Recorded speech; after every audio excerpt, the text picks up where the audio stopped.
It's a real pleasure to be here with the Whitlam Institute and the University of Western Sydney. I'm delighted to be here with the Whitlam Institute for a number of reasons.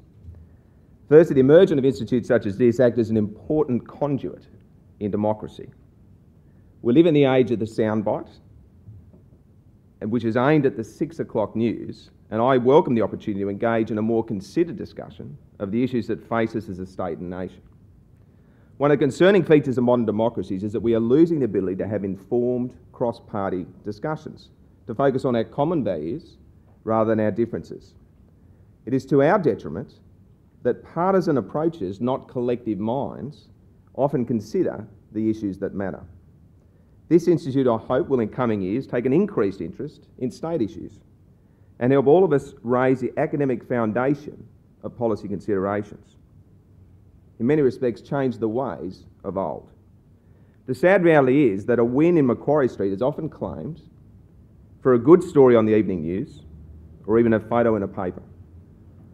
Quite frankly, we need more, and my hope is as the best minds in the nation consider the many challenges of state government, the debate will be more informed and long-term in thinking. We'll move to shaping our state, not the next opinion poll. I'm also pleased to be here today with the University of Western Sydney because over the next 9 months, the Coalition in New South Wales will be working night and day to convince people, particularly in Western Sydney, to make an historic decision. A key part of encouraging the people of Western Sydney to make such a change is to provide a meaningful response to the issues of fairness and opportunity that are outlined in today's program. As I began to look at how to tackle the topic at hand, it became very apparent that determining the critical elements of the 21st century economy, let alone concluding how to build it, could take many papers and seminars well beyond today.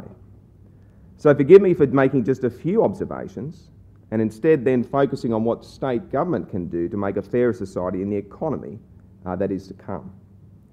To provide context, I look back at the commentary in the late 90s as a means of getting a flavour of what was forecast, what was expected in the 21st century economy before we got there. And I was particularly taken by some of the analysis in Newsweek, which was in August 1998, which forecast technology, innovation and financial services would be key planks of the 21st century economy. They did say in an almost chilling insight, they said, to be sure, the emergence of the 21st century economy does not put an end to recessions, financial crises or the other ills that afflict market economies. Quite the contrary, times of intense technological change are often volatile as corporations and workers try to adjust to new technologies. Indeed, some of the deepest downturns in history have come during periods of rapid productivity growth, such as the first half of the 1900s, and as the Asian crisis grows, the global economy exposes countries to risks that they did not face before. What was also clear as I went through some of those readings was that this sense that the new financial world was not only going to help underpin a new age of economic growth, but some of the claims were that it would rival the discovery of the microchip and DNA in terms of its long-term impact. There was this further. So even though they got many elements wrong, the thoughts and hopes were crystal clear as we were at the end of the 90s that the financial world was going to play this pivotal role. Indeed, what it said, the further, some of the comments were, and I'll read this, the finance revolution in the past 25 years rivals the one that gave us the microchip. Look at the changes. Mortgage loans are cheaper because financiers have found a way to repackage them so they can be resold. Profits are more predictable because companies hedge risks. Employee stock options align workers' interests with shareholders. Initial public offerings are fast and easy, and people have more investment choices than there are flavours of ice cream. This is only the start. The new finance will master money in the same way computers master data and biotechnology has begun to master DNA. With our new theoretical tools, financial engineers can break down any raw investment into its components, then synthesise them from something more saleable, not just mortgage-backed securities, but strips, swaps, swaptions, and the list goes on. And that further, in terms of underpinning what the 21st century economy was going to look like on the back of this wave of finance revolution, was obviously wrong. And I reflected on my time in the late 90s on a dealing desk with National Australia Bank over in the UK. And a Scotsman was brought in to launch National Australia Bank into CDOs. And I was particularly chilled. He was a character, but he never bought lunch.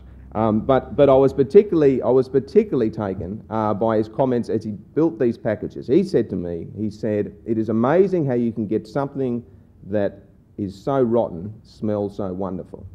And as time's gone on, those words have haunted me as I've looked back. But I think the point is that the future forecast of the 21st century economy, which was built on this financial fervour, has, I would say, come to a significant stutter. So the growth in the technology which went alongside that was partly undone by what I would call the tech wreck, and the growth fuelled by this so-called new finance, well, I believe will be a noose around the 21st century economy for potentially decades to come. There is no doubt that the 21st century economy will be shaped by the continued impact of these three levers: technology, finance. The new green economy is something that is starting to take effect. And in Australia, the unique position as a provider of raw resources to the developing world. The rates of growth across these may be different, but all will play a key role in the century. However, rather try be Wayne Gretzky, who was the greatest ice hockey player in the world, who said the secret of his success was skating to where the puck was going, not where it is. I would argue today that a critical element of creating a fairer society is getting the basics right. Before we anticipate the changes to come, we need to improve what we are already doing. And today, many experts, many far more equipped than I, will give comment on the shape of that 21st century economy and where it is going. But with this background, I feel I can now argue that state government, obviously my focus on the 21st century economy, can play a key role. Whatever the shape, size or growth of the upcoming economy, government will continue to be pivotal. The state government represents about 15% of the New South Wales economy and has a pivotal role in creating a fairer society. In hockey talk, what can we do with the puck at our feet? In simple terms, an economy that is growing will deliver more revenue to government.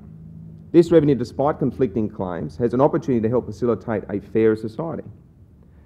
So a simple premise that the government should pursue policies that facilitate economic growth are a given. The challenge for any government is that new programs or initiatives compete with multiple worthwhile claims. How can you argue the relative importance of one over the other of case workers for docs, health workers for mental health, or programs for gambling addictions? All needed, just as are the basic requirements for public transport and schools, which are the daily bread and butter of any state government.